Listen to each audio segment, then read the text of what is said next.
Lathia from the Events and Academy team, and on behalf of MA Network, I would like to welcome you for the third Academy session of 2021. As you know, MA Academy is a knowledge sharing platform to educate startups and investors about the upcoming trends in startup ecosystem. Our masterclass today focuses on cryptocurrency fundamentals of a decentralized future. Our faculty for today is Pareen Lathia, who is the AVP Marketing at WazirX, India's largest cryptocurrency exchange. He has been an entrepreneur for 12 years and it's a cryptocurrency investor, analyst, and writer for leading publications like the Economic Times for over 4 years. Pareen is also one of the top cryptocurrency educators in India and conducts programs for fund managers, corporates, top business schools, and various other co-hosts. Thank you, Wayne, for presenting the session to our members and guests here today. We will be taking the questions throughout the session. Do send them via the chat window, and the faculty will address the same. You will also have the chance to ask your question in the dedicated Q&A segment towards the end of the session.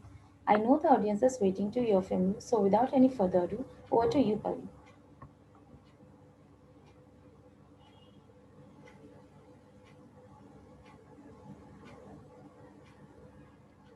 We can't hear you, Pareen, if you're speaking already. Uh, can you hear me? Yes, Yeah. we're good to go. Okay. Will the host of Mumbai Angels please allow Pareen screen sharing access, please? Thank you. Thank you, Shilpa. Thank you, Milani, for a great introduction. Hello, everyone. Great to be here to talk about what I'm really passionate about. And right now, with the macro scenario, there is a lot of interest in understanding what cryptocurrencies are. Uh, I've been doing this webinar for a long time for various cohorts. And first thing is I want to set the foundation right.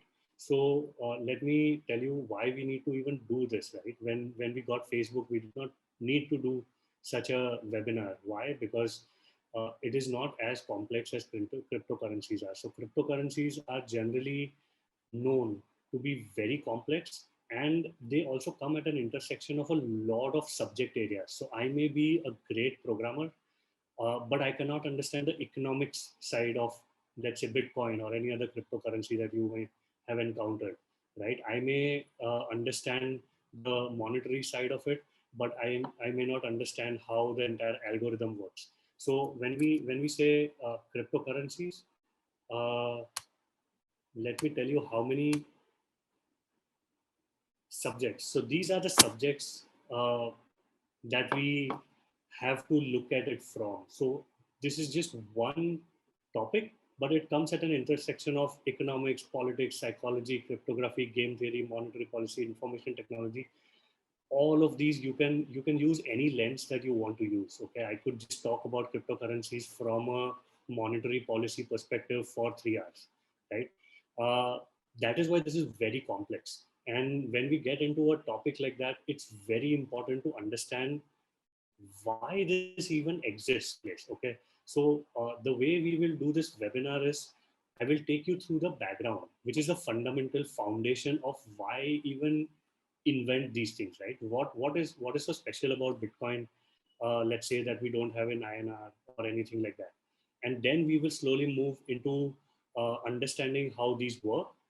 First we will talk about the background, and probably in the last 10 or 15 minutes I'll talk about cryptocurrencies. Okay, so the foundation is really really important, and that is the reason why most people don't really understand what cryptocurrencies are, because the foundation is not clear. So we'll do that. And also I don't want to keep talking uh, just like that. So what I would suggest is you guys may have a lot of questions while I take you through this journey, and I can already see someone raising their hand, Candy, who's raising their hand. Of course, you will have a lot of comments, questions.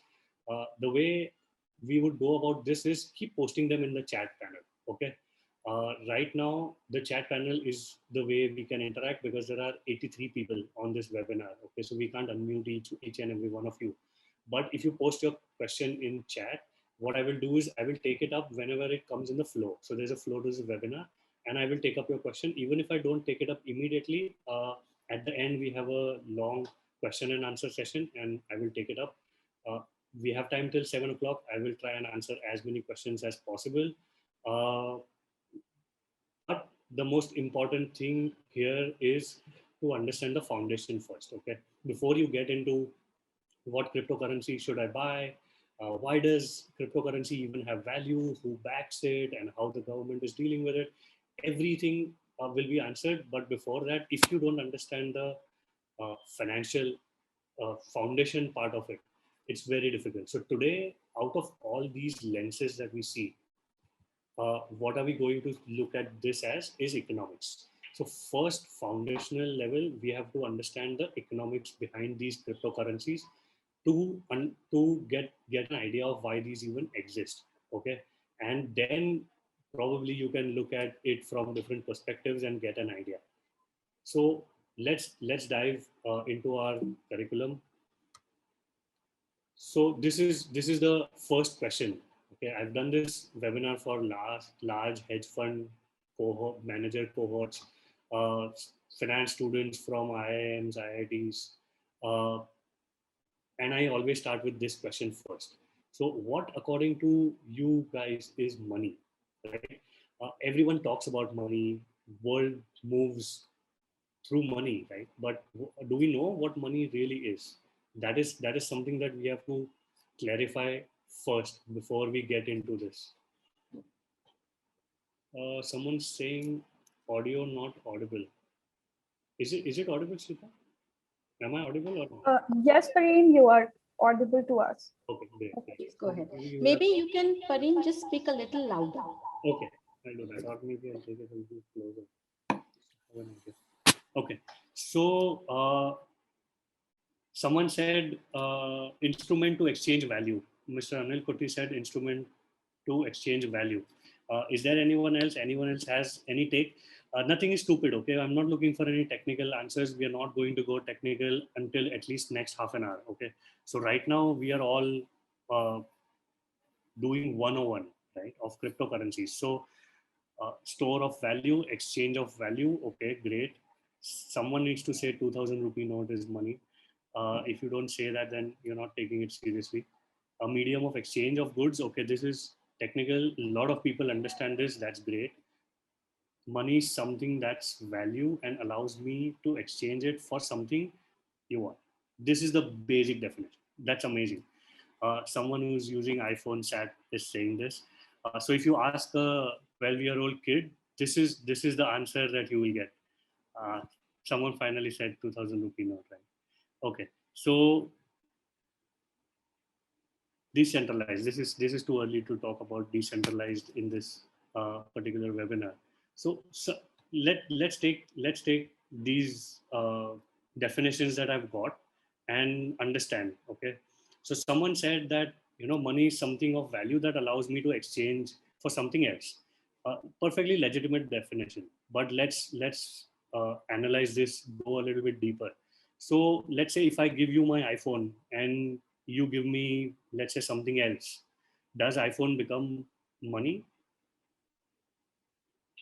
Instrument of exchange, a common ground for people to have a measurable parameter, barter. Okay, so Shashank says that this becomes barter, but let's say I go around with 100 iPhones and I try to exchange other things with it. Do you think I can do that? Anyone thinks I can do that? Someone really wants to jump the gun and go to cryptocurrencies encrypted for exchange of value. Okay, Shashank is saying if parties agree to accept. Okay, let's say I come to you, Shashank, and I say, okay, I want X thing for my iPhone, and you agree to it. So does iPhone become money? No. Okay, Aman for us says it should be commonly accepted and have legal backing. Okay, so let's say if I go out of 114 people here, if I go to all of you and say, okay, I want 2 cups of chai and I am willing to offer my iPhone, do you think it will be commonly accepted? I just want 2 cups of chai for my iPhone, right? It would be accepted, commonly accepted by anyone in India, anyone in the world. So would that become money? Or it? Someone said legal backing. So what what does legal backing mean? We will get into that. only if iPhone is recognized as a valuable asset. So now we are talking about money. Okay, so terminology is very important here. We will not go haywire with it. So when we talk about money and asset, we should be able to differentiate. Asset may not be money, right? I am talking about money, pure form of money. So when we say, okay, so Anuj Batra says not universally accepted. Shilpa says no, I can't divide it. Okay, money is a monetary instrument. iPhone doesn't become money. Why? Some, okay, limited supply. Now I think we've got all the elements of what people said. Okay, so iPhone doesn't become money, right? Why? Shilpa said it's not divisible. So I can definitely go and buy two chais for an iPhone. But what if I want to buy one chai? I can't give you half an iPhone, right? So it is not divisible. So it doesn't become money, right? Shivam said something called limited supply. Shivam, iPhone can be limited in supply, right? So let's say Apple stops making iPhone. Do you think you will accept iPhone as money then? There are no iPhones in the market. Needs to be accepted by own. Value is different for each, right? All of these things, when we take, most of you are absolutely right in your minds, but there is a lack of clarity here. Okay, everything that is being said here is absolutely right, but it's not very comprehensive. When we look at properties of money, so let's say, let me get into something that we call properties of money. Okay, non-fungible asset. Sparky, we are not talking about complex stuff right now. We are just 15-year-olds chatting here, talking about stupid things. Okay, so let's not get into complex crypto concepts as of now. uh,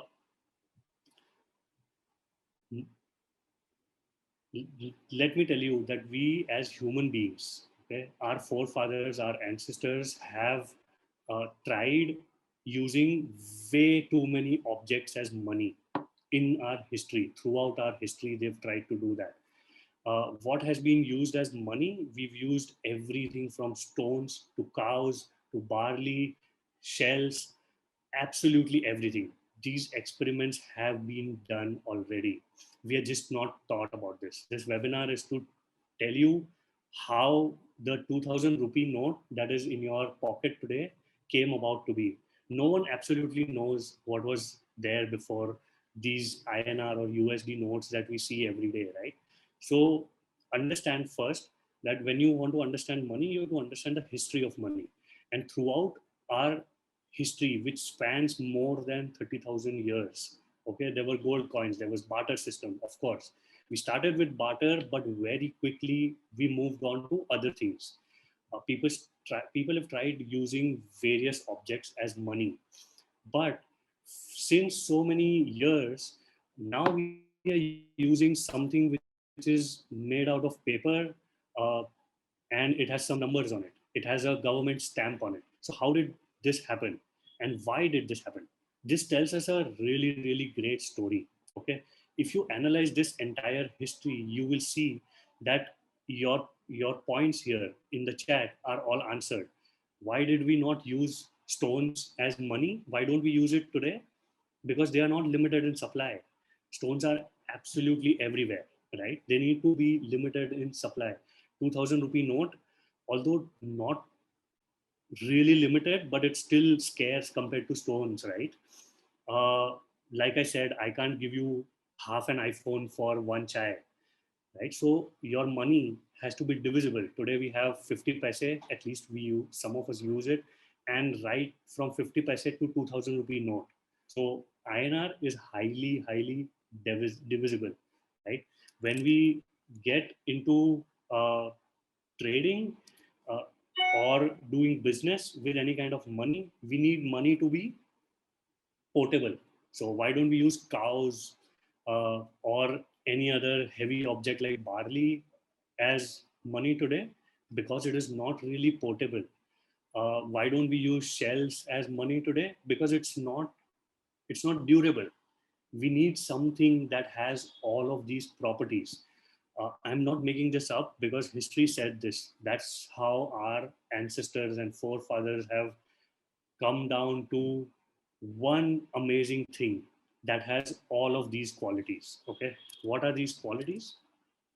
Money throughout history has to have all of these qualities, right? It has to be, first of all, it has to be durable. Okay, if I start using something that's going to rot away, it's not going to be money because I need to store my wealth in it. uh, it has to be scarce in supply. If it is not scarce in supply, how do you determine the value of this particular note that you are holding in your hand, right? It has to be divisible. uh, if I want to pay someone, the least amount of denomination should be possible. Also, if I want to trade with someone who's 1,000 miles away from me, I have to make sure it is portable. Today I can send INR uh, very easily, even if it is cash. If it is digital, of course, with a few clicks I can send it, right? And the fifth and the most important point, which is missed by most people out there, is transferability.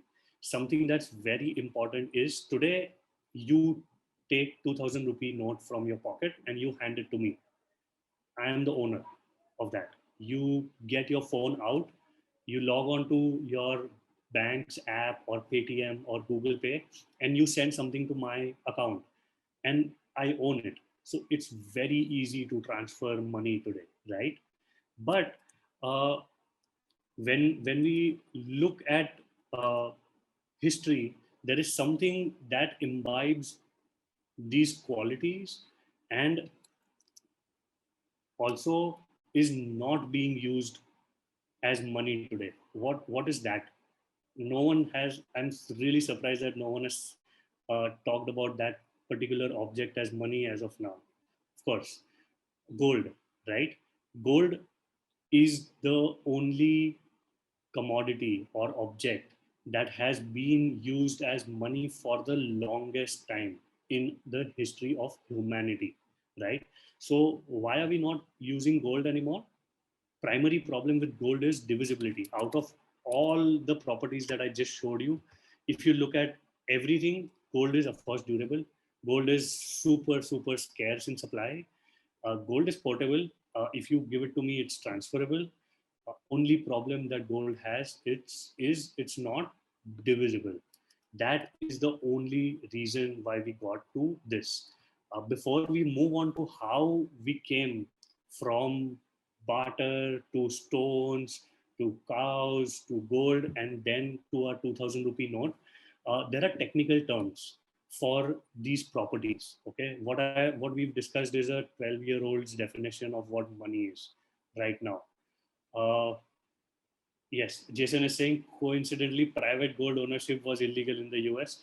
We'll get to that. We'll get to that before we come to our 2000 rupee note. There's a term for our 2000 rupee note as well. But let's, because this is an educational webinar, we should look at what finance guys, the people in suits whom handle all of our money, uh, call these things, right? What are these things called? And a lot of people already got this right.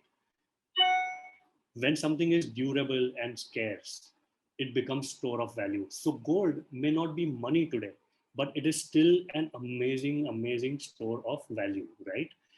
Second property of money is it has to be a unit of accounting. So today, when we report our accounts to our government, the reason why we use INR is it is completely amazingly divisible, right? Which gold is not.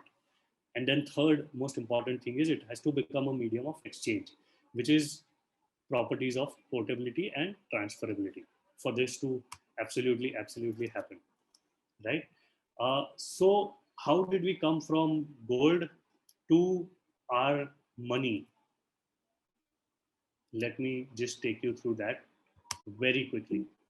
Okay, so this is something that is absolutely never talked about.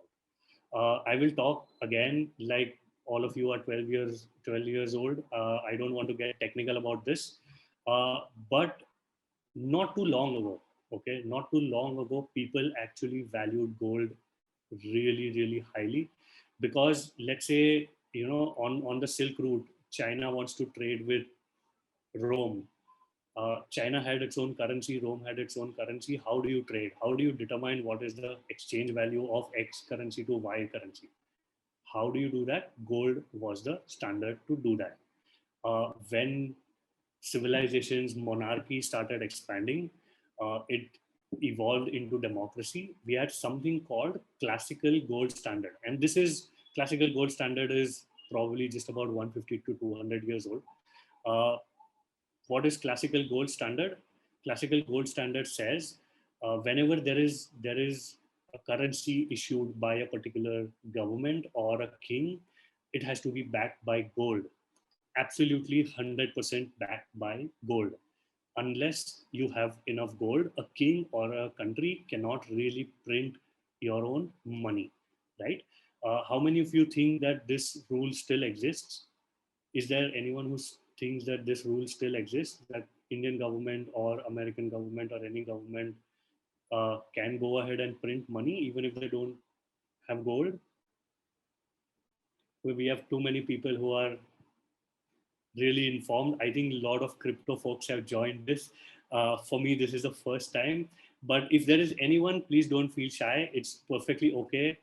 You would be surprised. 40% of IIM Ahmedabad's class still thought that our currency is backed by gold. Okay, so it's great to think that it's not wrong, because we've never been told all these things. But the truth is, our currency is not backed by gold. Classical gold standard, the way we look at this is, how do you know if any country is following a classical gold standard? You could actually take your money, go to a bank, and the bank would give you gold.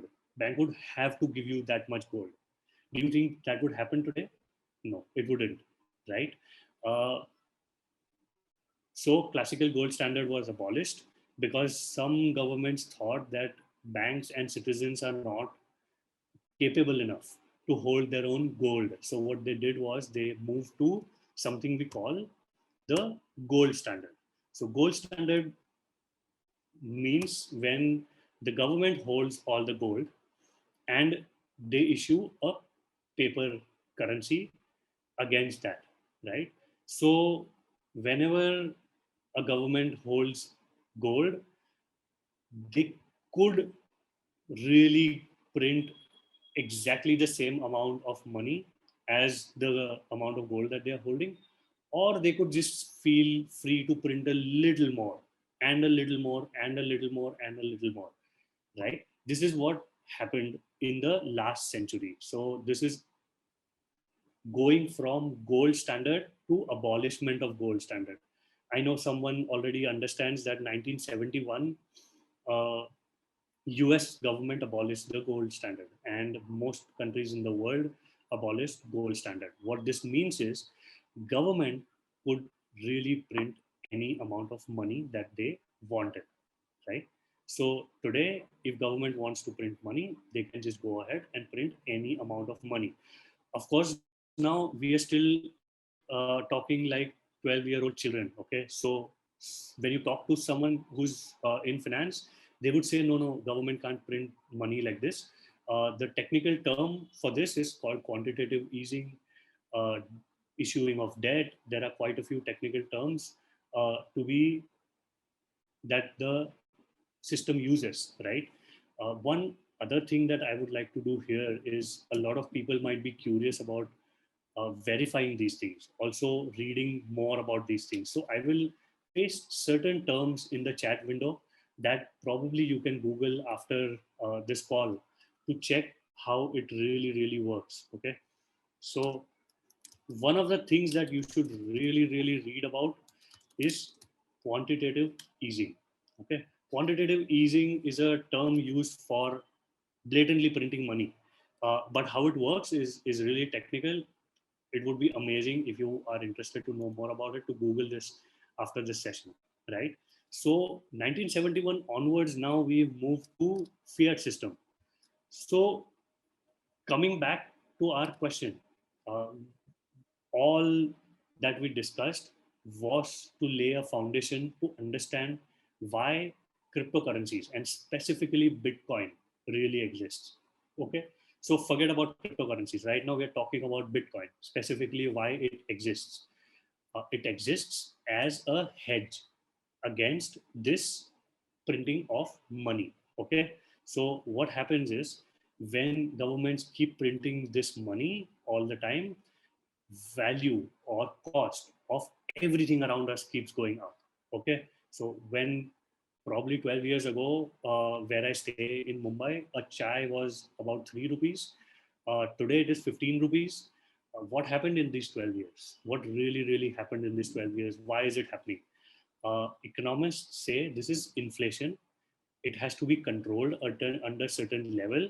But what is happening since 1971 is uh, it's not been under control. And how do we know that? Okay, let's look at some charts to understand what's really happening. Okay, this is a chart of gold prices for the last 120 years. So this is 1900 to 2019 price of gold. Can someone say what is this year? Can someone just guess what is this year when the price really started going up? Exactly. It's 1971. So what really happened in 1971? Why is this price so stable until 1971, and why is this going up? Absolutely nuts, right? It's just gold never falls in prices. Why? Because this is measured in USD. Our baseline of measurement in the chart is US dollar, right? So if the supply of US dollar keeps increasing every year, uh, and supply of gold just increases 2% every year. That's been the data for last 100 years, right? It's been pretty stable. You can't produce more gold, but you can produce a lot of paper currency. When you do that, a price of gold goes up. So now it's important to understand this concept called hard money. Okay, I'm pasting this here. You can Google hard money versus easy money. Hard money is money which is scarce in supply, which is durable, and easy money is something that is not backed by anything. The supply keeps increasing wildly, and that creates, what do we call it? What do we call it? Anyone knows the technical term for this? Inflation. Exactly. Right. Some countries have gone absolutely nuts, right? Countries like Venezuela, uh, they just went on a printing spree, and they got something called, anyone? Zimbabwe, yes, something called hyperinflation.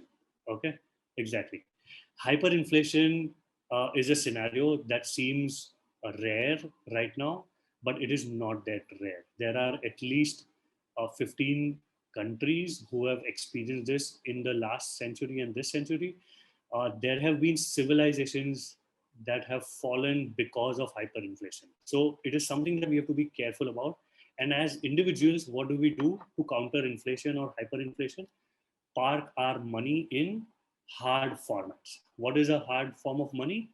Bitcoin or gold, because it is scarce in supply.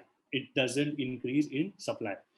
Now, this is all great, but how does this really affect us? Okay, I'm a normal citizen of India. I have my salary. I have good investments. I make money in stock market. I save. I have PF, MF, everything. Does this really affect me? Do you think this affects all of us? Really practically affects all of us or not? Anyone thinks it doesn't affect us?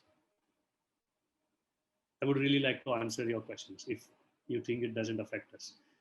Okay, everyone thinks it affects us, then I really have nothing more to say here. It feels like, okay, the webinar is done. Go, everyone, go buy gold and Bitcoin and be happy forever. Okay, so Sanjay is brave enough to paste here saying if value of INR changes, we will get affected. Okay, Sanjay. So the value of INR is a very subjective thing. Value against chai, value against iPhone, or value against gold. What are we looking at, right? So instead, I would just make a little change to your statement and say supply of INR changes. If supply of INR changes, then we get affected. How do we get affected? Eman just pointed that out. Our savings deplete. Okay. So now, since 2008, right before 2008 crisis, supply of USD, uh, America, US stopped printing that. It's called M3, money supply in the entire economy. And the US Federal Reserve just stopped publishing that data. So we actually do not know how much USD exists in the world.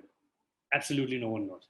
Thankfully, Indian RBI is still progressive and amazing, and they still do print these numbers. So let us look at that chart.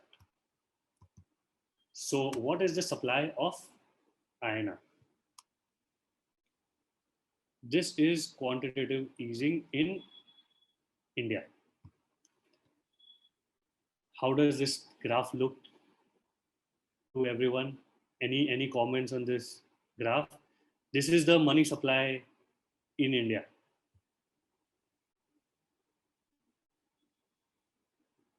This is M3. M3 is total money supply in India. So I don't think you can read on the graph, but let me tell you, right from 2015 to 2019, I haven't checked 2020 numbers as yet.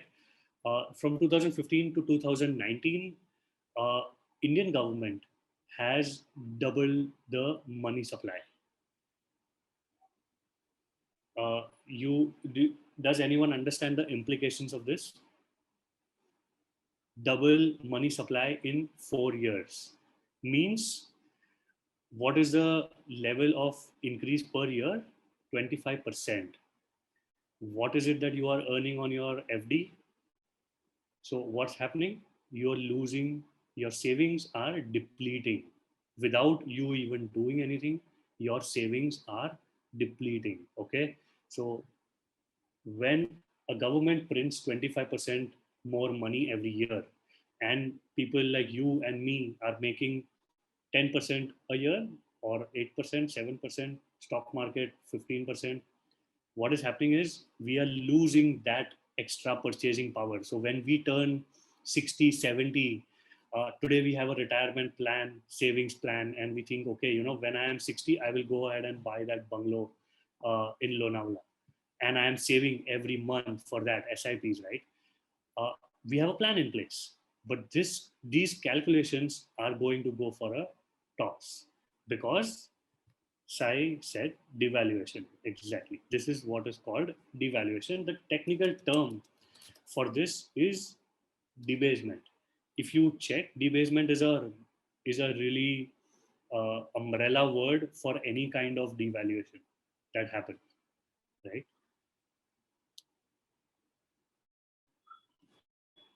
Now this creates a need for hard money. We understand that, right? But is it still that bad? I don't think government printing money is bad, because why is government doing that? Because they need to inject capital in the economy. Okay, uh, our government ended up printing a lot of money last year during the pandemic because they had to really act. So it's not like they are being evil or they are doing something stupid, right? They are well informed and they understand how economies work.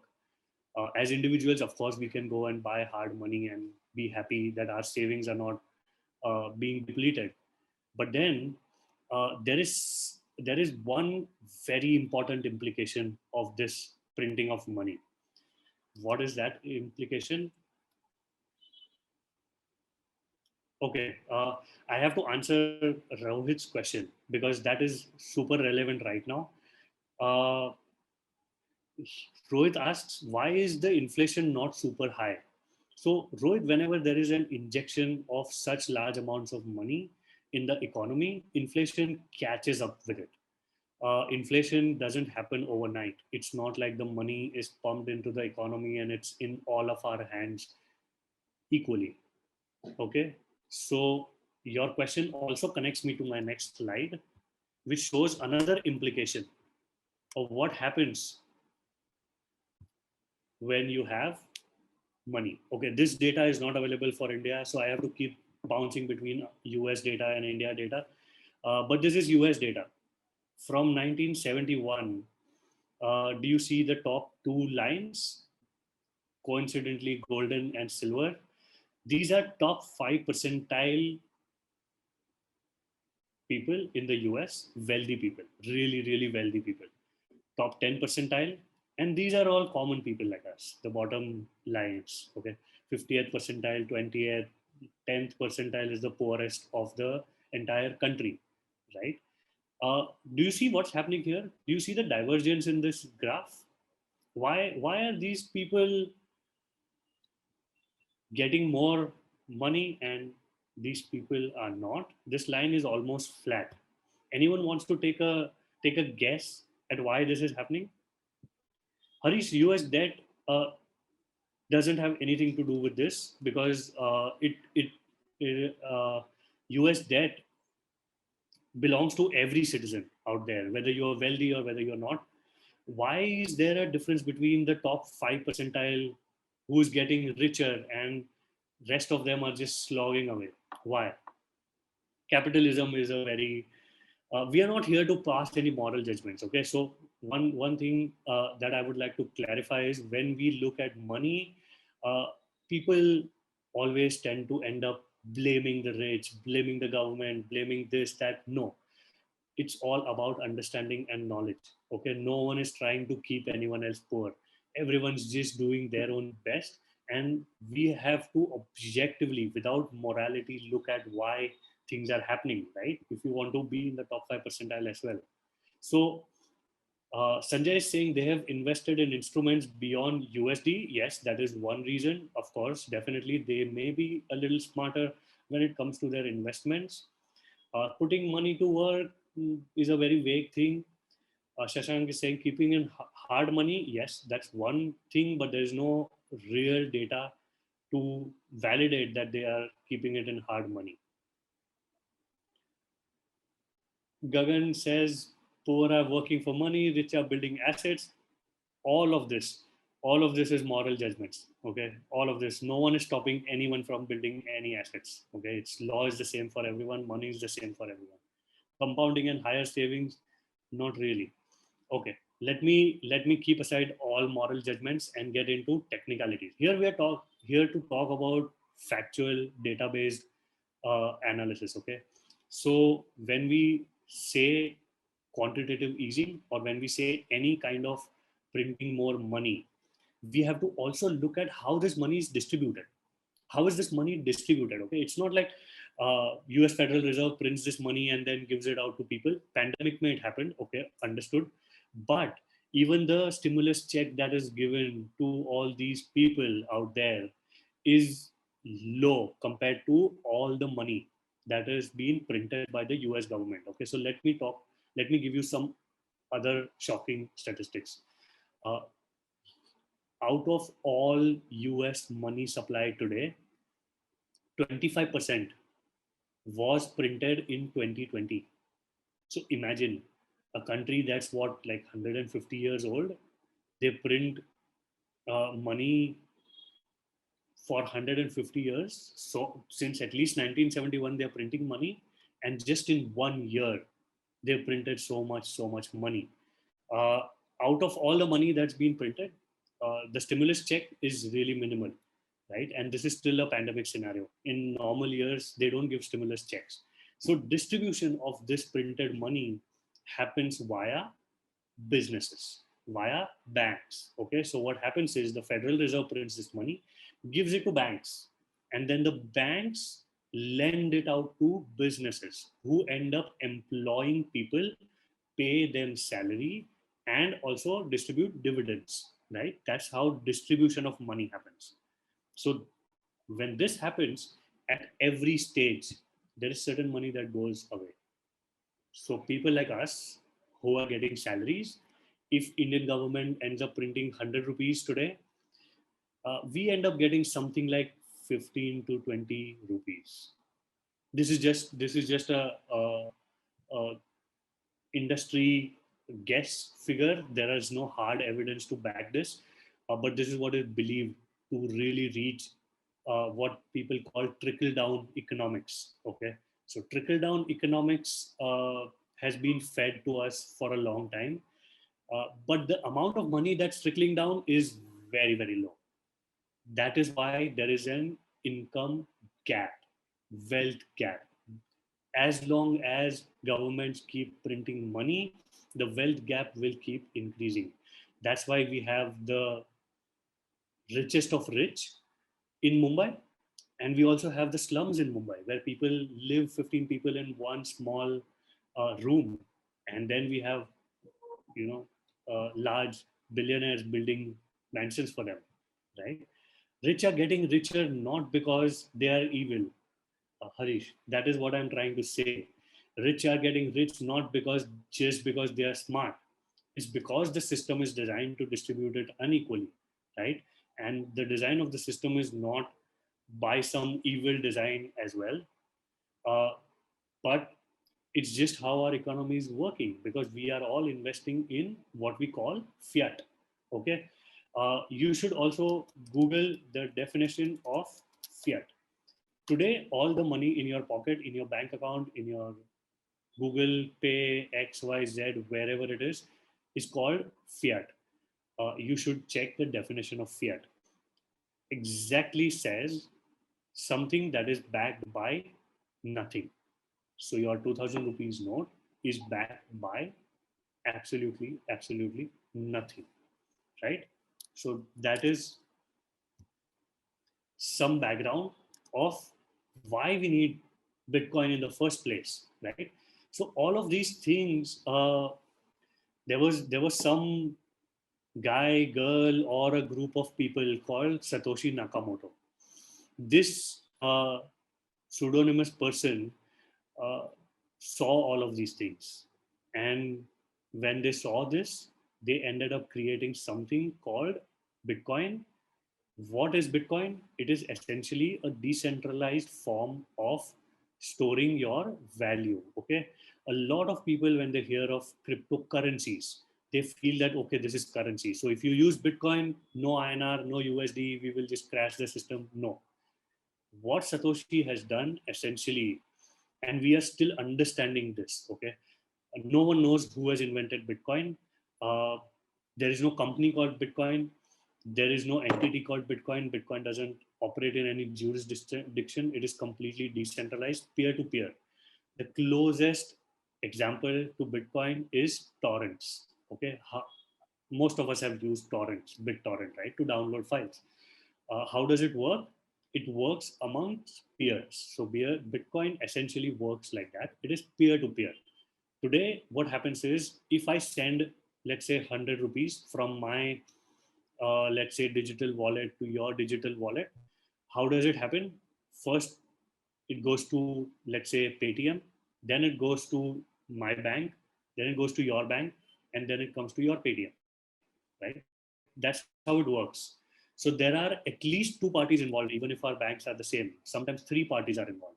These are called counterparties, and there is always a risk when involving all these counterparties. One of the risks is printing more money, that they devalue our money. Second risk is security threat of them, not giving us our money back, them going bankrupt, uh, someone appearing on TV and saying, okay, your note is something that's not valuable anymore. So all of these things happen, right? Uh, Satoshi wanted to eliminate this risk. He or she, whoever it is, also wanted to go ahead and create what we now know is digital gold. So all the properties that you saw right now have been embedded in Bitcoin. Okay. So let us look at how Bitcoin really operates. Someone is asking, did Satoshi also invent blockchain technology under Bitcoin? So blockchain, see, Bitcoin was invented and just put it up on internet. Okay, the way it happened is no one really thought that it will become this big. Absolutely, no one realized this.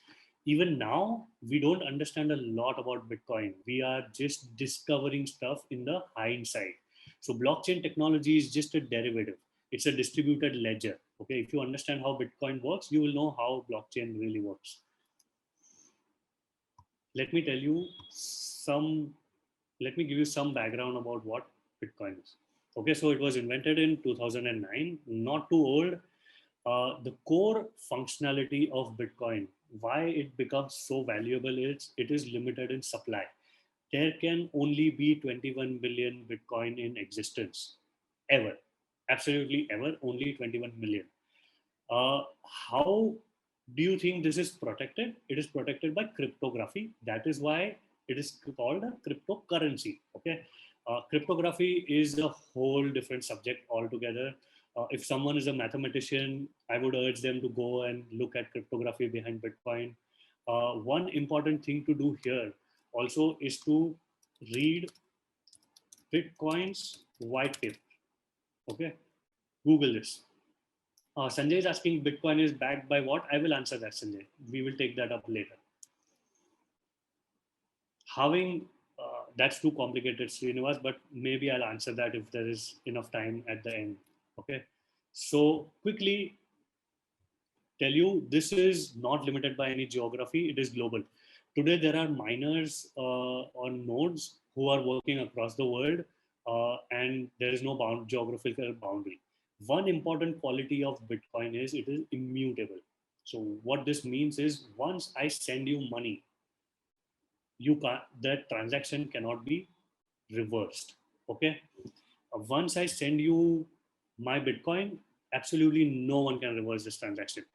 Let's say if I send you INR and you don't give me the goods, I can go to my credit card company, or I can go to my bank, or I can go to a court of law, and I can get that transaction reversed.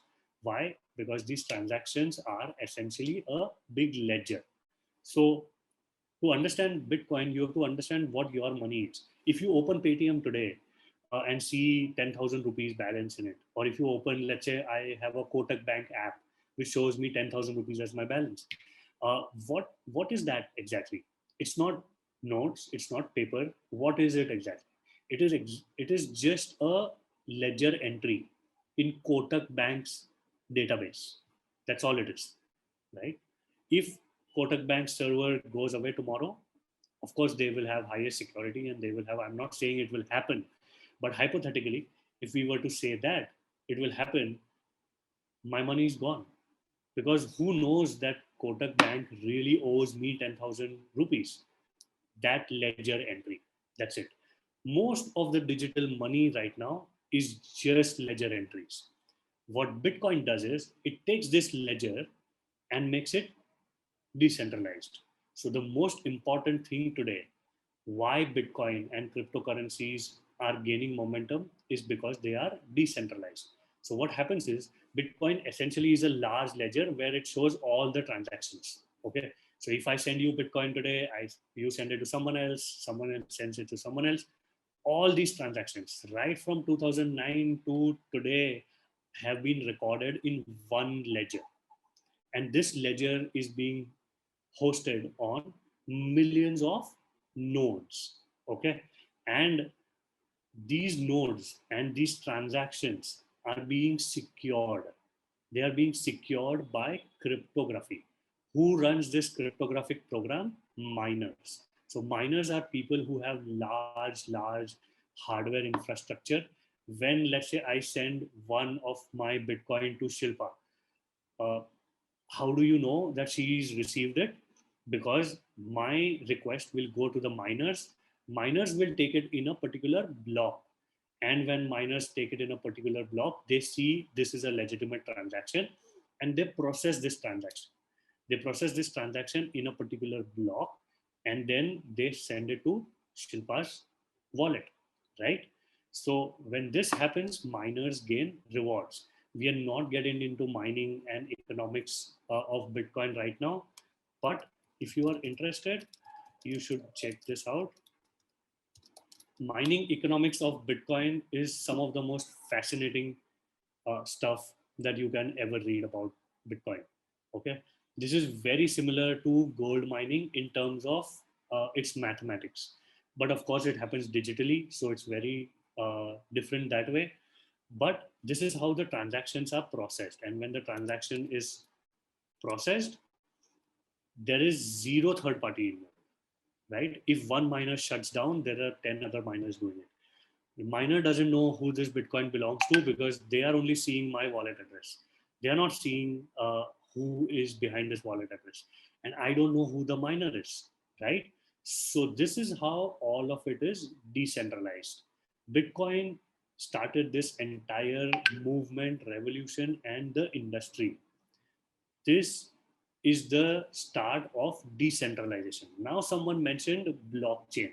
So, when we take this technology or the core code of this and we replicate it across different use cases, this becomes what we call cryptocurrency. Okay, someone's asking, how do you become a miner? This is not relevant, but I'll try and answer this. Let me just explain very quickly. All of this entire process that I'm doing has been coded by Satoshi, and that code is open source. So any one of you can go and copy that code and create your own coin, right? That's why now there are more than 20,000 cryptocurrencies, because anyone can do that. Not to mean that all of them are same, all of them hold value, or all of them are even, uh, innovations. They're not, right? So but you can essentially do that, and when that starts happening, people start putting it to different use. So Bitcoin's use case is to be a store of wealth. Okay, there is a misconception that people think Bitcoin is here to replace INR, USD, it will overthrow the governments. Forget about all that. Okay, fiat currency and hard money have coexisted for at least last 5,000 years. Okay, so it's not like if you believe in Bitcoin you have to hate INR or you have to hate your government or anything like that. That's not the case at all. Okay, INR is great for certain use cases, Bitcoin is great for certain use cases, and you can use both of them. But now, what has happened is because of this underlying blockchain technology, people like you and me, common people, amazing programmers, have started creating their own use cases. So, for example, someone is creating a blockchain use case for real estate today. What happens today is real estate is completely centralized. Today, I want to sell my apartment to you. What happens is uh, we have to go to a government office, we have to file 25 papers, we have to make sure everything is great, we have to go through all the formalities, and that's how I transfer my property to you. If this was decentralized, the way it would happen is, on my wallet I would just have a token which says I am the owner of this house. All I had to do is transfer this token to your wallet, and now you are the owner of this house, and there is no interference by any third party in this. Okay, this is just one use case. There are n number of use cases like this, and that's what gives birth to cryptocurrency industry, right? Now it's very difficult to make sense of cryptocurrency industry because this is still way more complex compared to Bitcoin. Okay, I could go on for 6 hours and still it would be very difficult to understand what cryptocurrencies are. So I would give you a framework. Take this framework, and whenever you see a particular cryptocurrency, evaluate it under this framework. Okay, all cryptocurrencies today in India fall under three categories. Okay, one is securities. When you say securities, it means if I hold that cryptocurrency, I hold ownership in that company, which is as good as holding stock. This is completely illegal in India. You can't do that. That's why you don't hear of a lot of cryptocurrencies which are securities in India. Second kind of cryptocurrencies are utilities. Utilities are like your Starbucks points. Okay, you have Starbucks points, Go IBO points. These are sort of a form of money, but you can only use it in Starbucks. You can go to a cafe coffee day and pay with your Starbucks points, right? They are only designed to use in a particular ecosystem. If I go online and play let's say PUBG, and I buy a gun, that gun can only be used inside PUBG. So when these things are tokenized, they will be on blockchain technology. They will be called utility tokens or utility cryptocurrencies. And the third and most important and most talked about category of cryptocurrencies is assets. Assets are just uh, different cryptocurrencies, including Bitcoin, which are meant to be stored for the purposes of saving your wealth in it, right? It's just stores of value. Whenever you see cryptocurrencies, try to figure out which bucket does this fall into. So it will give you some idea of uh, how this is to be used in the future. Of course, there are stable coins, there are a lot of other things that happen, but you don't want to get into that all right now, right? So that's how the world is going to be decentralized.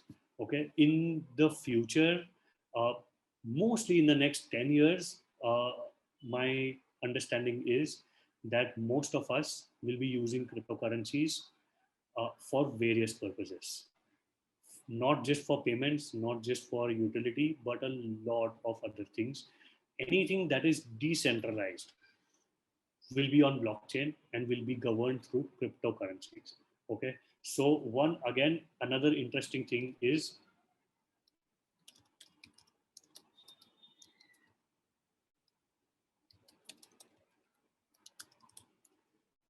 you must have some industry that you work in or sector that you work in.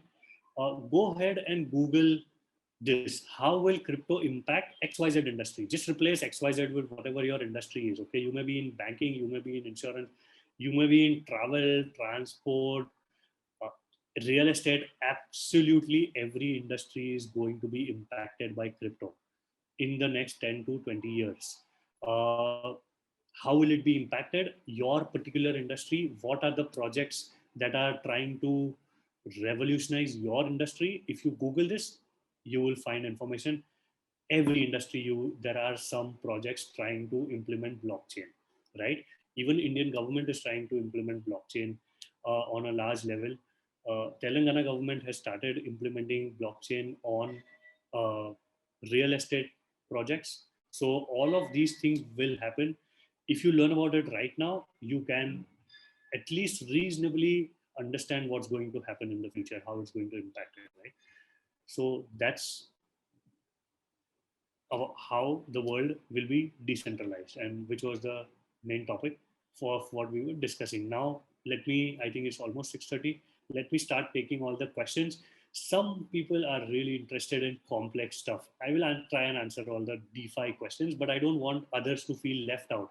If I talk about DeFi and someone doesn't understand Bitcoin, they might just end up feeling left out, right? So uh, let me still go ahead and answer all the questions that are here. uh, exactly. So Harish is saying cryptos will shift power in the hands of common people. Also, okay. So because I've said so much, I have to go ahead and give you a disclaimer. Okay. Uh, Cryptocurrencies are still highly risky. Okay. Don't don't go ahead and invest in it just because prices are going up, just because someone is telling you to buy it. Don't do it. Go ahead and read about it, read enough to understand it, maybe invest a little bit.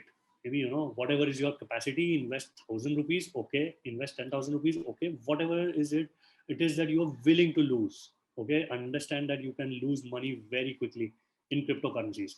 My job is to sell you cryptocurrencies, but I'm telling you, don't buy cryptocurrencies. The reason is because we are here for the long run. At WazirX, we believe in education.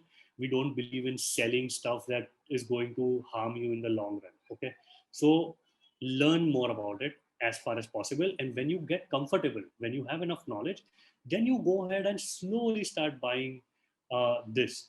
Otherwise, what happens here is, because it's a bull run this year, prices are going up, everyone's making money, people get into FOMO, and then next year when market crashes, everyone will start crying and blame crypto is a scam, crypto is a scam. We are not here to do that. Okay, so make sure that when you buy something, you either invest some amount that you're willing to lose, or you at least understand the basics of it.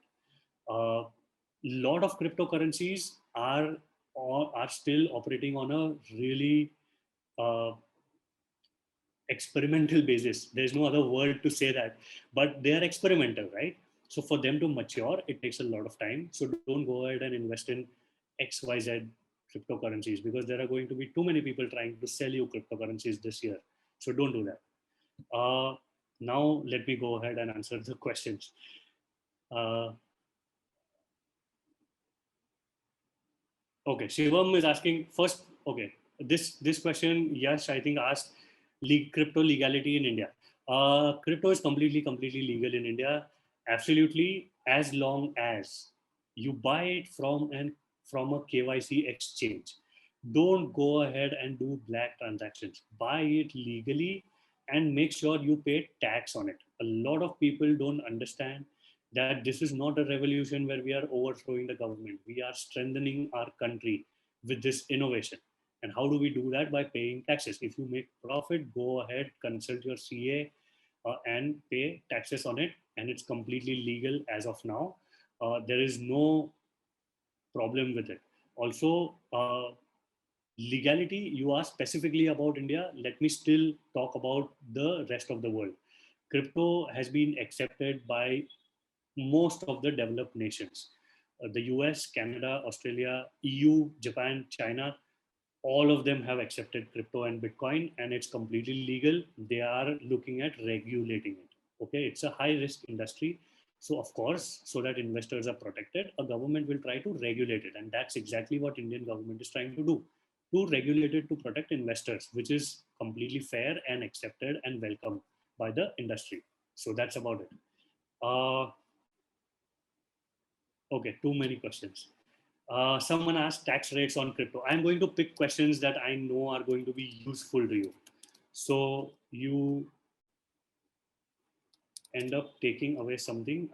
For crypto taxation, a lot of people will have this doubt. Uh, Let me give you a link which will help you pay your taxes.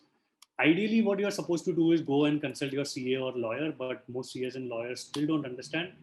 This is a really authoritative taxation website in India, and this will help you calculate your tax. So this is another takeaway for everyone.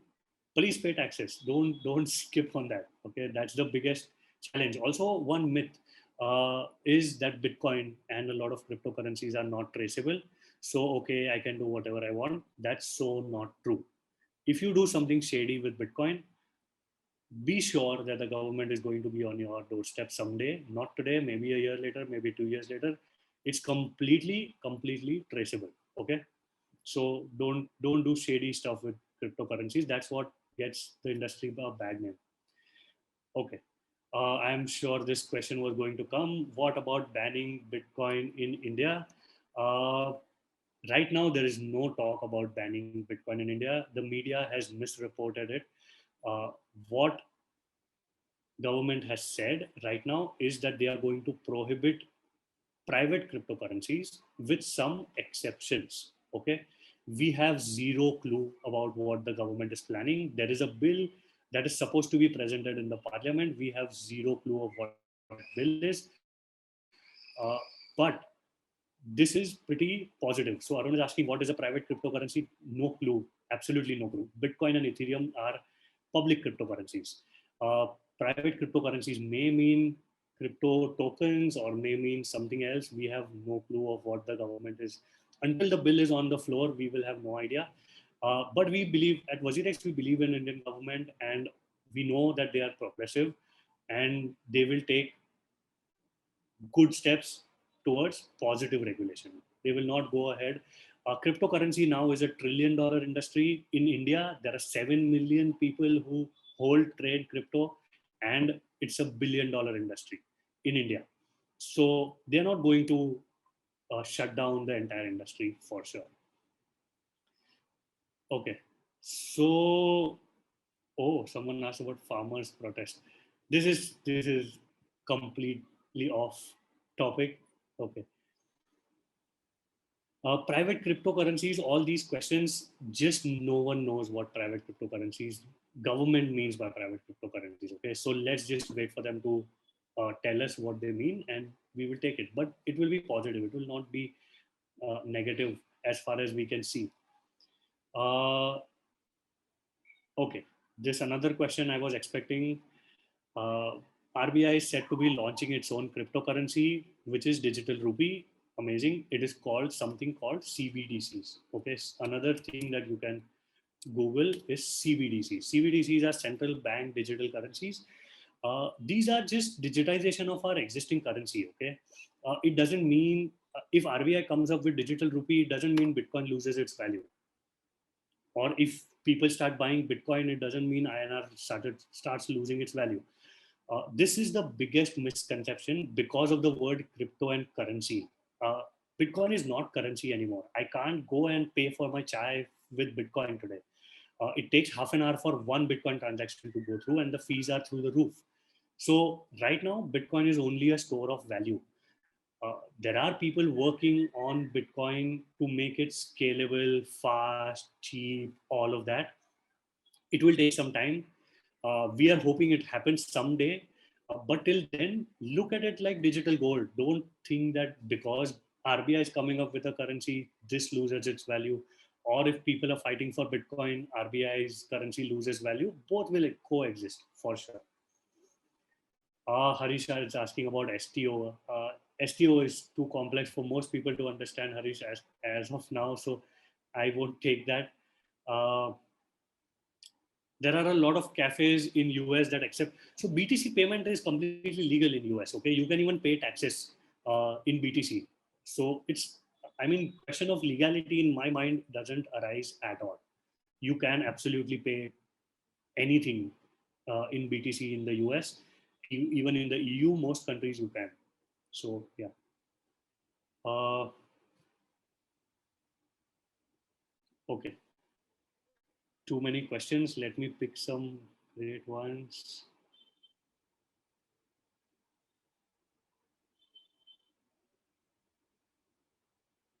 Okay. So Ayush has asked, stock market or shares companies can be analyzed and bought as they are shares of a physical company. Amazing. This comparison is always done. The question that Ayush is asking is what gives Bitcoin its value, right? Because what are the fundamentals of Bitcoin? There is no company. I just said there is no CEO. There is no jurisdiction. So what gives it its value, Ayush, is those properties that we talked about. Okay, just because you hold Bitcoin doesn't give you right to vote or own anything in any company. So when we compare Bitcoin to assets, it's not the right comparison. Let's say if you were to talk about a cryptocurrency, which is a security, that would actually represent a physical company. And in the future, all the stocks are going to be what we call tokenized. Another word for everyone to Google: tokenization. So in the next 10 to 20 years, all the stock market, entire stock market, a lot of other assets are going to be tokenized. Okay, tokenized means they will just basically be tokens on your digital wallet, and it'll all be on blockchain, right? So that's something that answers your question. What gives Bitcoin its value? You did not ask this, but let me still answer that. Is those properties that we discussed and the belief of people like you and me in those properties. That's what gives its value, right?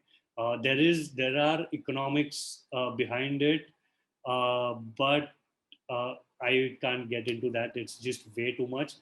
You can read about Bitcoin token economics and mining economics. You can also read about Bitcoin halving. Someone asked about it. I don't think I can answer that. We just got 20 minutes for now. Okay. How can one redeem their cryptocurrency to existing one? Okay. So this is a very practical question Rishabh asked here. How do you buy or sell your cryptocurrency? That's why exchanges like us exist. Okay. You go to an exchange like WazirX.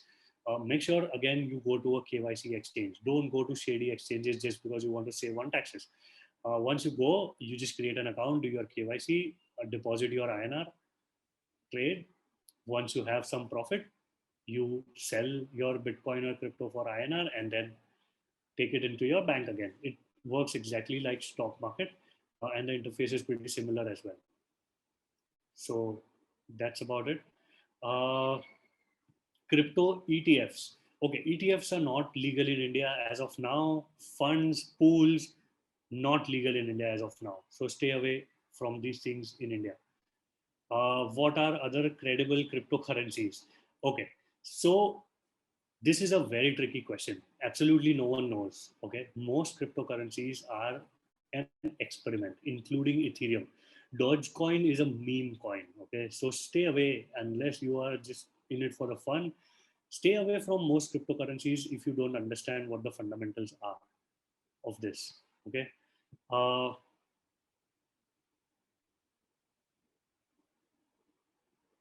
how's the new crypto created?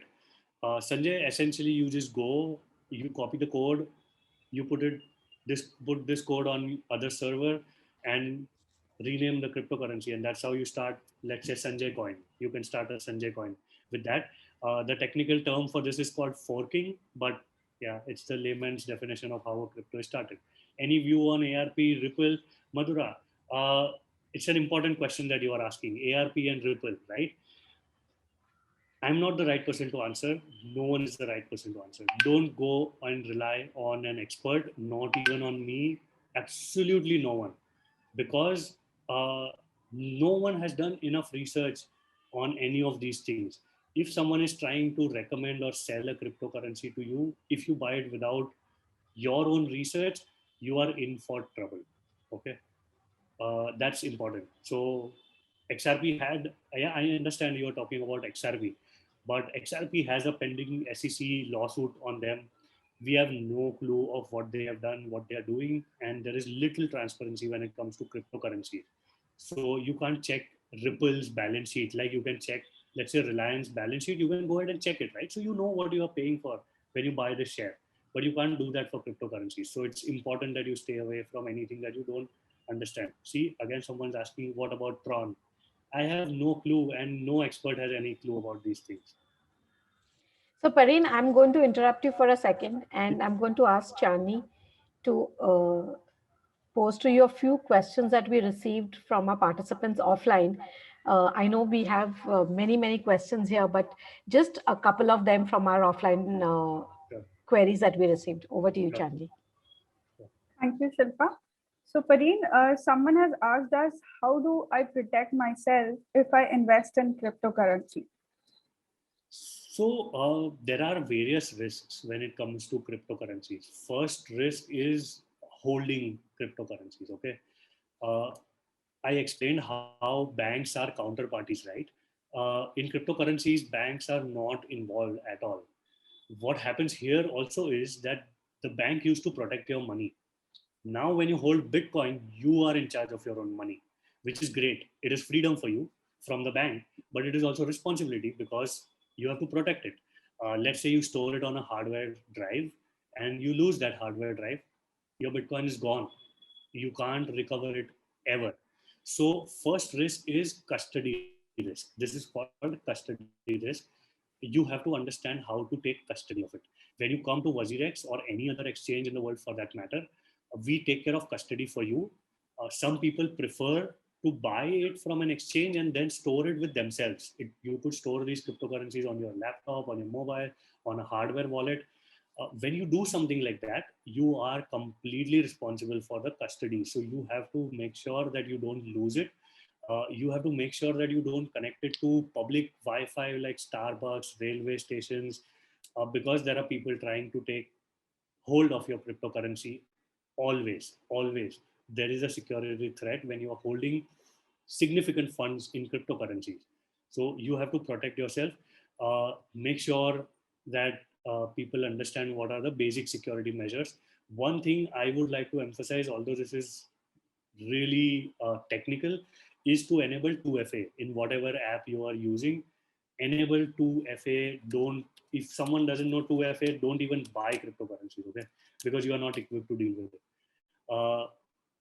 Two-factor authentication is a must wherever you are trading or dealing or holding your cryptocurrency. If you don't understand 2FA, you are too new to this sector. Please don't get into cryptocurrencies as of now.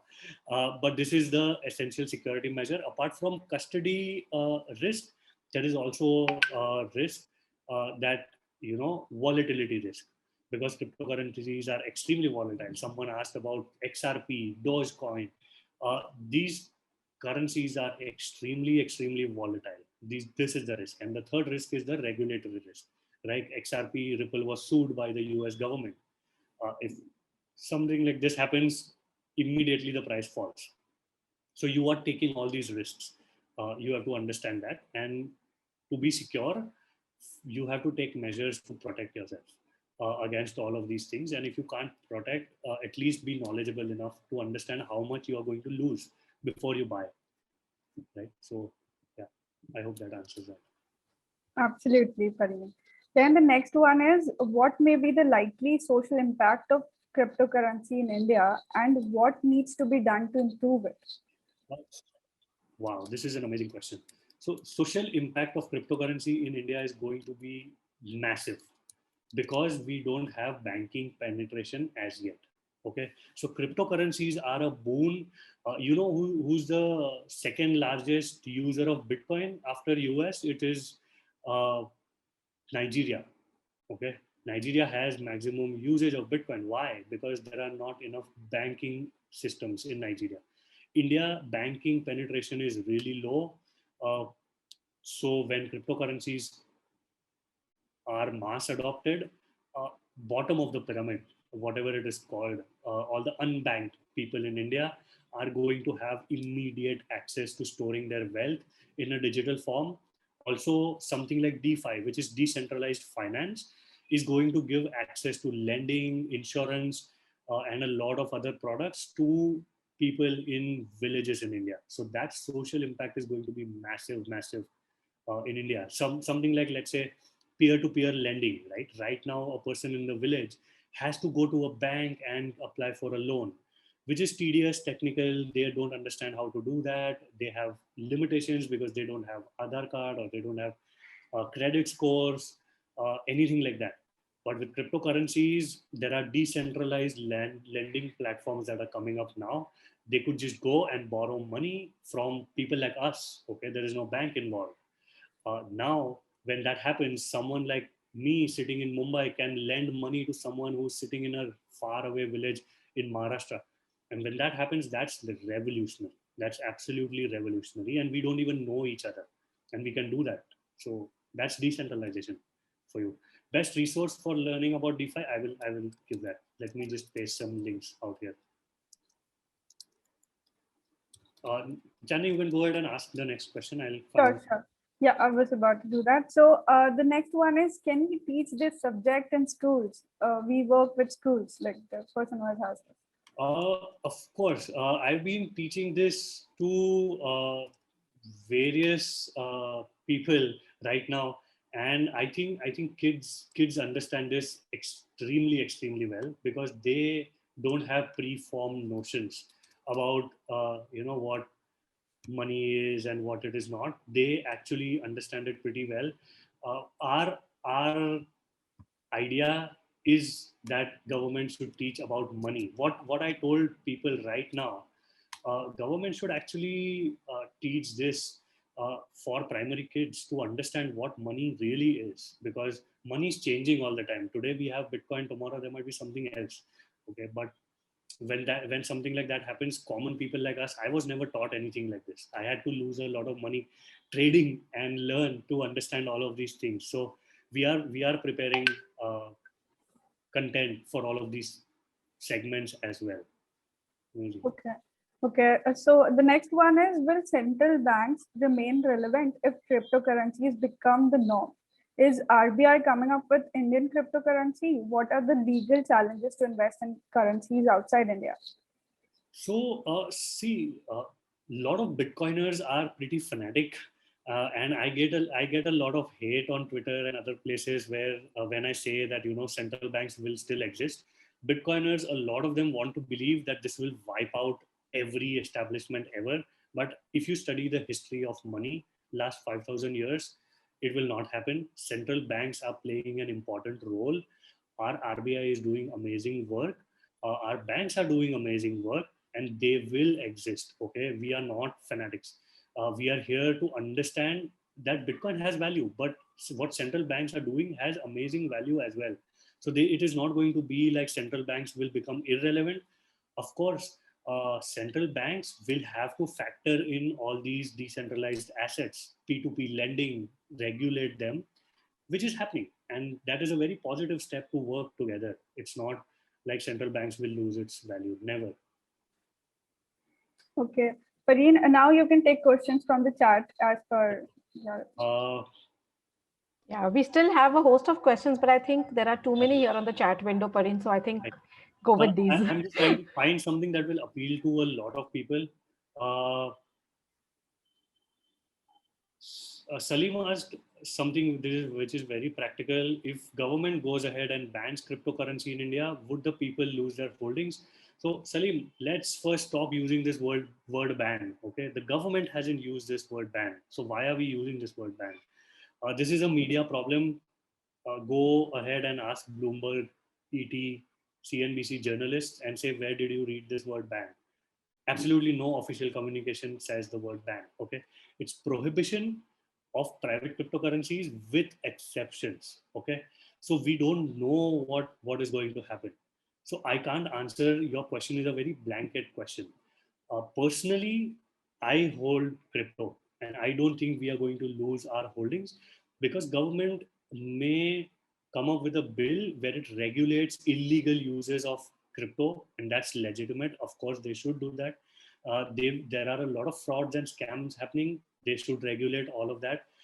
There are a lot of payments happening in cryptocurrencies. Maybe the government has hinted that they don't want payments in crypto, right? They don't want people to go to cafes and pay with Bitcoin, which is fair. They want INR to be the payment mode. No problem. Just holding crypto and trading in crypto will not become illegal, in my personal opinion, because Supreme Court has already said that it's unconstitutional to ban something that's trade, right? It's trade, and our constitution has a fundamental right to trade as long as it's not harming anyone else. So me buying Bitcoin is not harming anyone else. So I don't think that's going to happen. There is a small possibility where absolutely everything is banned. Absolutely. Then what will happen is we will have to sell it. So yeah, we'll sell it, and then when the government brings regulation again, we will buy. So that's answer to your question. Uh, Ayush is asking what are some of the businesses. Okay, now we are talking to an angel network, so I think there might be a lot of startup uh, founders here or people who want to be startup founders. Ayush, right now the revolution is in DeFi. DeFi is big. NFTs are big. You can check out non-fungible tokens. Too technical for me to discuss right now, but DeFi and NFT businesses are uh, prime to be built on blockchain right now. Okay. Is it good time to invest in Bitcoin? Candy, I can't say that, right? Uh, I believe Bitcoin is a store of value and I hold it for a long, long term, which is decades, not years, not months, certainly. So for me, every time is a good time. It does. I don't look at price at all. I don't care about the price. Uh, if you're looking at trading, you should talk to a trader. If you're looking at investing, you should talk to an investor. I am what we call in our industry a hodler. Okay, hodlers are people who just buy and never sell. So I am one of them. I am the wrong person to answer your question. Another thing. Uh, Someone is asked, Shivam is asking currently, is Bitcoin more of a lottery or store of value given the volatility? Okay, Shivam, this is an amazing question that you've asked. How can, so let me reframe your question, okay? what you are asking is, how can something that is this volatile be a store of value? Because gold is not this volatile, right? For it to be a store of value, it can't decrease in price by 10% in a day. Absolutely true, and bang on what you've asked. uh, the reason why this is happening right now is because uh, it is really new. Right now the cycles are very volatile. Bitcoin mining is going to go on till 2140, year 2140. Okay, so in the next few decades it will become relatively stable. Gold in the early years must have been very volatile as well. Now, because it is a mature asset, been there for 5,000 years now, it is pretty stable. Bitcoin will take at least 50 to 100 years to be less volatile. But if you look at market cycles, especially the parabolic curve, which is not the linear curve, you will see that it is not really that volatile when it comes to percentages. Okay. And how many BTCs do you hold? Answer to this, Arun, is not enough. I want more. How is the Bitcoin price calculated? Okay. So, a couple Bitcoin price is just based on what people buy and sell. Okay. If you go on any exchange, you will see something called an order book. Okay. This order book has people who are willing to buy and willing to sell. And when this price is matched, that's where the price is determined. Very similar to how a stock price is determined. And it is completely transparent. You can go ahead and check on some of the largest exchanges in the world how this price is going. And yeah, supply and demand, exactly. That's how the price is calculated. Uh, Warren Buffett suggests stay away from this kind of. Uh, so Warren Buffett said Bitcoin is rat poison. Rakesh Jhunjhunwala said Bitcoin is a Ponzi scheme. Jamie Dimon, JP Morgan CEO, 4 years ago said Bitcoin is a Ponzi scheme as well. Uh, I don't want to refute. I don't want to say, because these are respectable people. They are really knowledgeable, but it still takes a long time to understand what Bitcoin is. JP Morgan CEO said Bitcoin is a Ponzi in 2017, and 2020 JP Morgan announced that they are going to start a Bitcoin fund. So it took them 3 years to understand what Bitcoin is. Maybe it'll take Warren Buffett a little more time. He doesn't understand technology too much. But of course, respect to all of these people. They have their opinions as well. Since there are so many cryptocurrencies, Sarvesh is asking, how do we decide which ones to buy as an asset? Sarvesh, right now, apart from Bitcoin, everyone is trying to solve a particular use case, right? And a lot of people, like Bitcoin Cash was a fork. They've tried to sort of create a separate asset with a little bit of difference in their economics. Uh, if you really ask me, none of these assets are mature as of now. Only mature asset in terms of security, in terms of volatility, and in terms of industry acceptance is Bitcoin as of now. That's why someone said out of $1 trillion of market cap, 700 billion is just Bitcoin. Okay, there are at least 20,000 listed cryptocurrencies. Out of 20,000, one cryptocurrency holds 700 billion of market cap. So you have your answer right there. But if you want to study other assets, please go ahead and study it, economics of other assets. You would find it really interesting. So, Pareen, I think we'll take in one more question and then we'll call the session to a close. After that, let's just take one more question. Okay. This is too technical. Anil has asked something. Let me go up and say,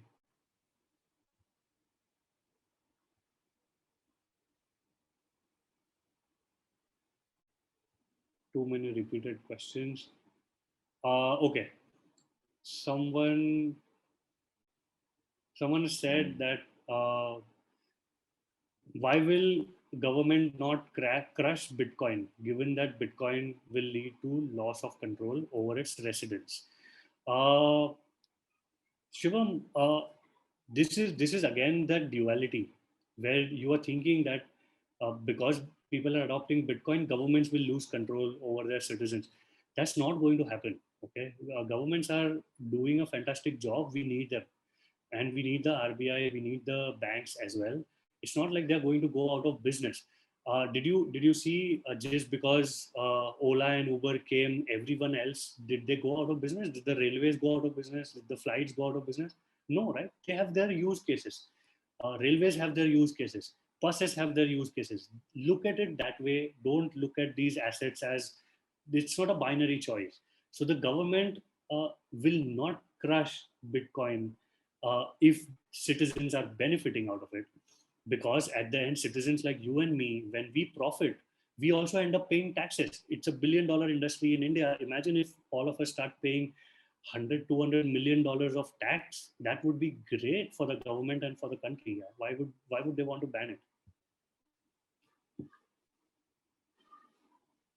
I think, Pareen, with that, I'm going to ask Meloni to come in and quickly propose a short vote of thanks. Thank you so much. And I'm going to hand it over to Meloni from Mumbai Angels. Thank you, Shilpa. Thank you, Pain, for this fantastic, engaging, and informative session. And thank you to the audience for tuning in and keeping it interactive. We have shared Pain's social media handles in the chat window.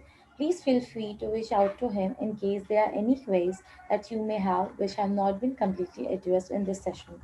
Our next masterclass is on negotiation strategy and navigating deal documents. This will be conducted by a lead from BDO India on the 10th of February, as well as an academic session titled Seed to Series Readiness for a Fundraise is scheduled for early March, which will be conducted by Vaibhav Manik from Kenya. A conversation on the food and beverages sector is scheduled for 24th of Feb. This will be an online version of the MA Flavors brand called Flavors 2021, the reboot edition. Thank you once again for all the participants and presence. A big thank you to Pareen Lathia for conducting this masterclass. Hope to see you all at our next session in this coming week. Have a wonderful evening. Thank you.